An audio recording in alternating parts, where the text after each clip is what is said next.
Good day, ladies and gentlemen. It is I, Danked Lexicon, and welcome to this new edition of the Steampunk Beginner's Guide. Let's get started with our first video of 2022, shall we? Can steampunk technology be real? Radio Retro Future. Why didn't steampunk technology become a thing? Can it be real? There are so many variations on the same questions. However, there's a problem in this discussion, and it starts with, like in all things steampunk, definition. They say there is no such thing as a silly question, some claim. However, in this instance, the problem is how it is asked. For those who follow me know that we use a definition for steampunk, and here is why. What do you mean with steampunk technology? Are we talking about technology in steampunk fiction, like Gibson's and Stirling's The Difference Engine? Well, here it is. The Difference Engine as proposed by Charles Babbage. The day he proposed it, by the way, on the Royal Society is also the date that is set for International Steampunk Day. Anyway, Stirling's books describes a Victorian era where these analog computers are being used at a mass scale. Now, as I understand it, the creators of this machine did need to take some liberties due to design flaws.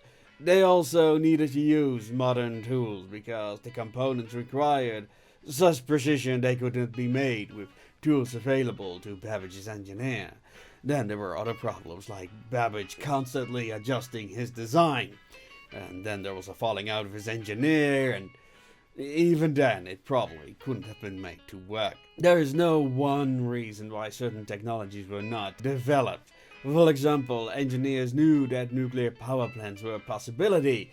The issue was who would dare to take that project on and fund such a dangerous and untested project. What are the available materials, where to build it, etc.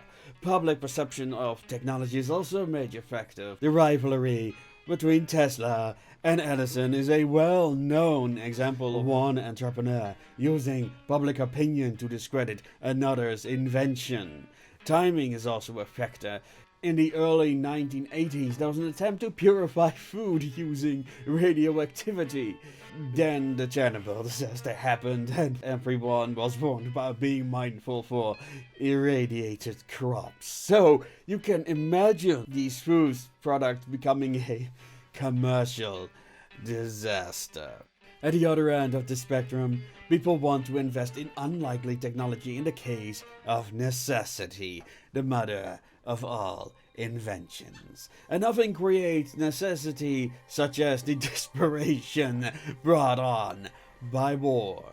Much of the technology and social paradigms granted today are brought on by war. When you look at the ridiculous ideas promoted during wartime, from tank designs to bouncing bombs and actual spoke wheels to clear mines, these ideas were taken seriously because generals were desperate. Like the bat bomb. Yes, an actual bomb that used bats to torch Japanese houses at a yet unseen scale. Ridiculous! But then they tested it on a mock-up Japanese city and it worked. A matter of fact, it was so effective it nearly torched a nearby military base by accident. So why wasn't it used? Well, the nuclear bombs finished development. Another idea people didn't think would work. But I'm sure the bats were very relieved that it did. I hope this demonstrates that technology doesn't happen in a vacuum, or that it is developed as a linear process. The steam engine is a great example of this. An invention made in antiquity, but the Greeks didn't see any use for it. It was cool and all, but it was also horribly inefficient. At least the hero's engine entertained children. There had been the occasional experimentation between then and the 18th century.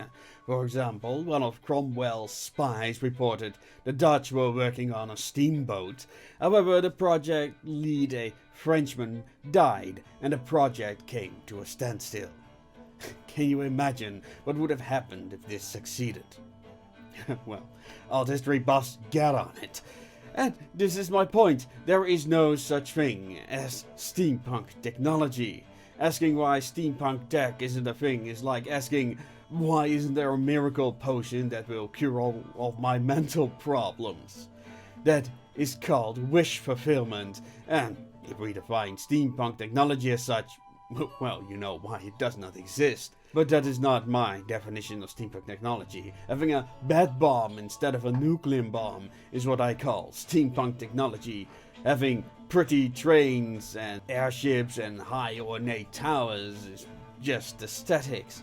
Remember, I separate the aesthetics of steampunk of that of the genre. In our steampunk multiverse of the Association of Ishtar, all worlds are anachronistic from a contemporary point of view, but it uses very different sources of inspiration for the aesthetics of each world and their affections. Not only is this realistic, but it's also extremely important to any world building that something that is a thing actually looks like that thing. And what makes that thing a thing isn't just its function, it's also its context. Let's use a real-life example, the Swedish Straddragon 103. Now, for those who are a bit tank-savvy might say, wait, this is a modern tank shaped like a World War II tank destroyer? Well, yes, this is a very Swedish tank designed for a very narrow role, to defend Sweden against Soviet invasion. The Swedish army is on a budget, you see. They have a very small population in a very large country with difficult terrain and very few places to hide. So their entire defensive doctrine is developed with these parameters. Ergo, they created a highly maneuverable, low-profile tank that can take shots without being detected and rush out of there before being overwhelmed. These incredible machines are no longer in service. I think some of them are being used as towing vehicles now. In fiction, look no further than Last Exile for world building with parameters. This is an anti-Turian battleship with an array of gun turrets on top. Well, you might think, wait, that's not very practical. Indeed, but again, it's because they have a very peculiar way of warfare. We actually made a video on this, so if you want to know all about the nitty-gritty, go watch the first part of our 3-part series we did on the show Last Exile. It is one of our favorite sci-fi shows with a wonderful Art Deco aesthetic. If you want a great world building, this is how it's done. You can ignore its sequel, by the way, or watch the movie version of that show instead, because if Last Exile is a perfect demonstration of world building and effort, then Ginyoko no Fam is how you clank it up. That's what world building really is. Make puzzle pieces and then assemble them as you write the story. And that is why steampunk technology is not a thing. All these technologies are often created either as wish fulfillment or are technologies that can only exist in a peculiar setting. For these to make sense, at least. Just as it is in ours. So, time to come to a conclusion. There are many filters that technology needs to pass through before leaving the prototype phase. These can be very pragmatic reasons, or a matter of luck. Steampunk stories kind of imagine what happens if these technologies did so out of their original context, be those fictional or true to life. Steampunk is a lot like alternate history in a way, but the emphasis on technology and its relationship to human behavior. For example, a short story of the Association of Ishtar is in development, which takes Tesla's concept of wireless, so-called free energy, which is made available by an organization called Jupiter Power Unlimited. Conspiracies aside, Tesla's idea could work. Not as he imagined it, as he greatly overestimated the Earth's and the atmosphere's conductive power. Yes, Tesla didn't know everything, people taking him more seriously at the time, we may have advanced our knowledge on wireless energy by now. Want more examples of stories like these? Go check out the story section of the website. Want to experiment with these concepts? We accept story submissions to expand the multiverse. Want to meet other contributors and artists? Join our Discord. And if you want to encourage us to keep this project going and increase the quality and availability of our content, please check out our Patreon section. For just $2 a month, you would help us greatly and get some awesome patrons-only content to boot. And with that, ladies and gentlemen, we're gonna bid you adieu. And as always, make things your way. Good night.